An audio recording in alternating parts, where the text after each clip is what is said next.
Hello, so this is Wendy from Taichi, The Way of Life. Or you can subscribe here on YouTube channel. It's Wendy Chan Taichi. If you do, that will be really helpful and I'll be very grateful as well. Thank you for coming on to watch my videos again. Okay, so this particular video, I am not going to home in very much on the internal art of Qigong and Taichi Chuan. This video, I am doing 8 brocade in this particular video. In general, when our arms coming down, you want to sink with your knees as well. But really, it is better if we can sink while our arms are going up. Again, I will discuss that in another video, but it's good enough for now, especially if you are fairly new with Qigong. So let me explain what Qigong is, or what we're trying to achieve, and then it makes the internal art a little bit more easier to understand, and so you may be able to do it a little bit better as well. So if you can see, it's not a high impact movement. You don't jump about and you don't run in the danger of shocking with this shock system going through your knees and your joints when you're jumping about, and if you land incorrectly, not with soft knees, so the impact, the vibration comes back up, the impact on the ground with your feet, it comes back up through your bones and into your joints, and it's really not good in the long run. So over time you will damage your joint, you will wear it down more. So it is a slow, controlled, continuous movement. I do like, and I know there are more like holding positions in Qigong as well, but I do much prefer the continuous flow of movement in a lot of Qigong. So the slow, the controlled, it's not involuntary movements. This helps to actually strengthen your muscles, and it also releases the muscles. So what do I mean by that? So when you release your muscles, when you control, you lengthen your muscles. Most of the activities that we endure in our daily lives, we shorten our muscles. That's one of the things that we keep doing.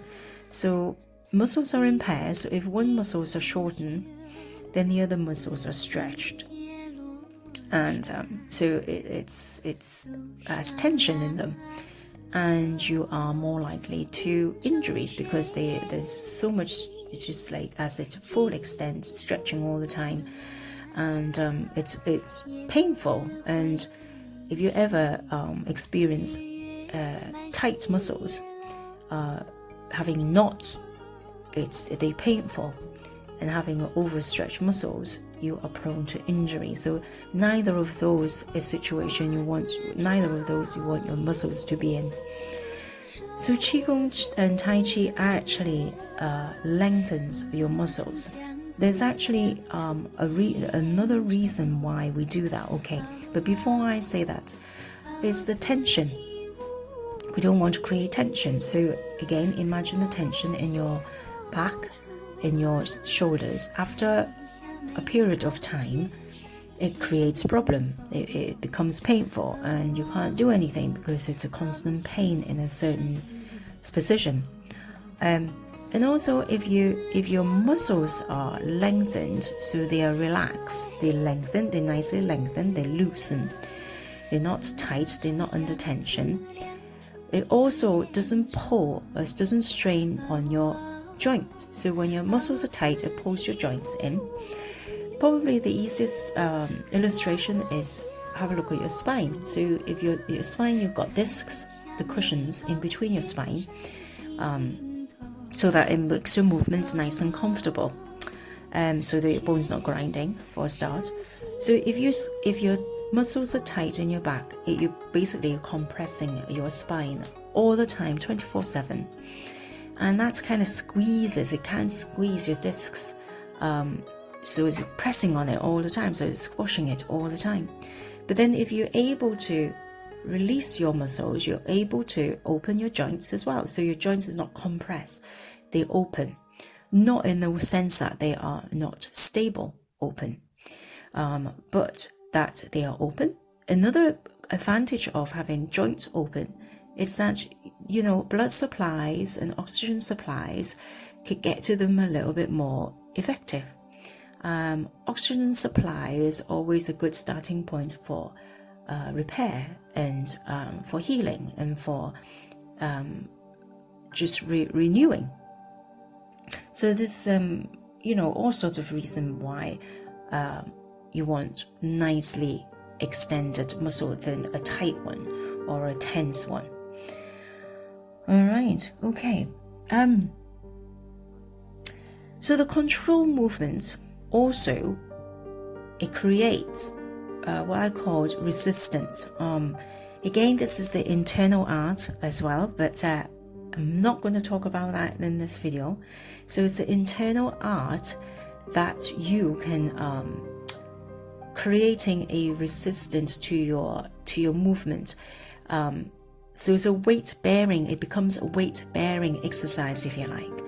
And any weight bearing exercise can increase muscle strength, it can increase bone density, which is what we want, especially as we get older. As if you are, you know, in your older years, your more senior years, you really don't want to have your bone density decreases. You want to maintain it or increase them. Of course, Taichi, Qigong, it's a really good way because it's nice and slow for people who have coordination problems or not very good with coordinations. Because it's slow, you've got lots and lots of time to teach your body to coordinate your movement. It does improve your balance tremendously. One of the reasons is because you actually strengthen your legs a lot without the big impact, without the massive weight. I love weight training myself. I am not saying they are no good. They have their place, and I do them myself too.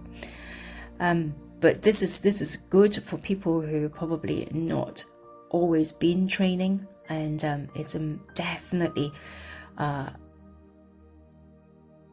plus place, a very, very good place to start with strength training, as it were.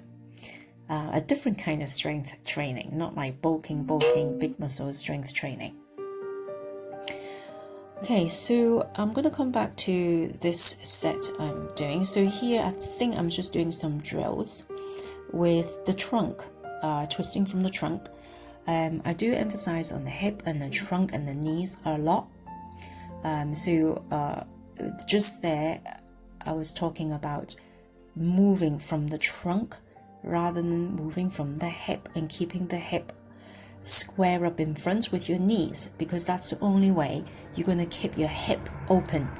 A Chinese word which is gua, and it basically referring to the hip flexors area, and that includes, you know, the joint to the femur, to the hip, because that's how you joint the upper body to your lower body. And then of course there's the psoas muscles, which then connects your upper body to your hip joint. So it's all that area.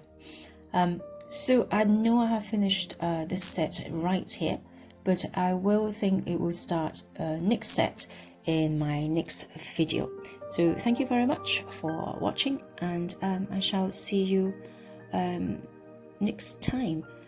So if you haven't subscribed already, please do, and that would be very, very helpful.